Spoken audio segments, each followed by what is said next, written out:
Слышите? И я слышу.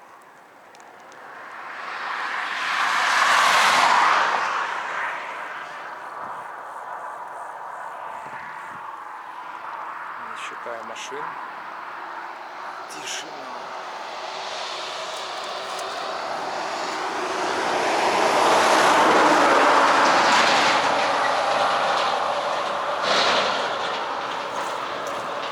Так необычно для столичного жителя.